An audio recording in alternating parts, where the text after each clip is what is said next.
bi nga xam ne sama wayjur génn na àdduna taxawaay bi nga xam ne taxaw ngeen ci maa ngi la ci sant di la ci gërëm bu loolu weesoo nag ñu ñëw rek ci liggéey bi. Monsieur le Président, l'article 74 de notre règlement intérieur dit ceci. Alinéa 3. Après la lecture du rapport, un député par groupe parlementaire ou un député non inscrit peut poser une question préalable tendant à décider qu'il n'y a pas lieu à délibérer. Il peut motiver verbalement sa demande sur laquelle ne peuvent intervenir que le président et le rapporteur de la commission saisie sur le fond et le représentant du président de la République. Monsieur le Président, la dernière phrase dit ceci. Seul l'auteur de la question préalable peut se prévaloir de la faculté ouverte à l'article 70 alinéa 2. maanaam man mi nga xam ne maay auteur bi président am naa sañ-sañ man kese nag ñëwaat pour préciser loolu aussi ma wax la ko balaa nga may wax ne amoo ci droit. Maintenant, Monsieur le Président, moi je voudrais proposer à ce qu'on ajourne le débat et qu'on ne délibère pas pour cette proposition interprétative. Et je m'explique.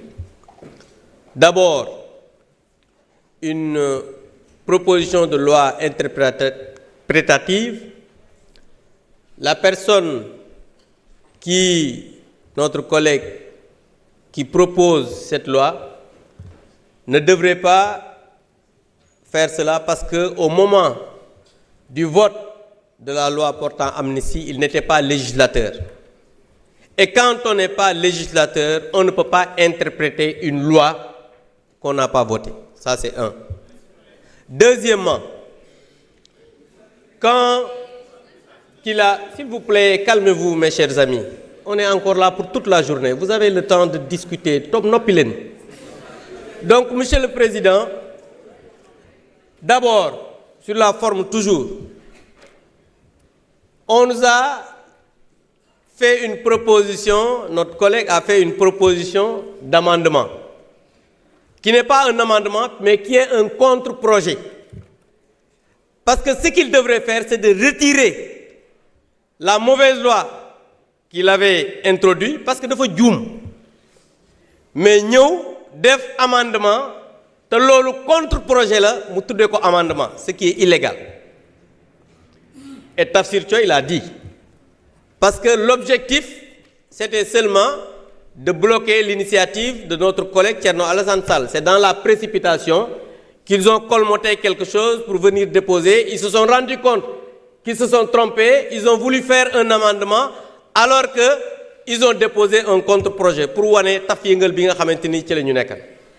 Donc je pense que nee na ñooñu tey xam nga ni lii xamadi la nit day am yar.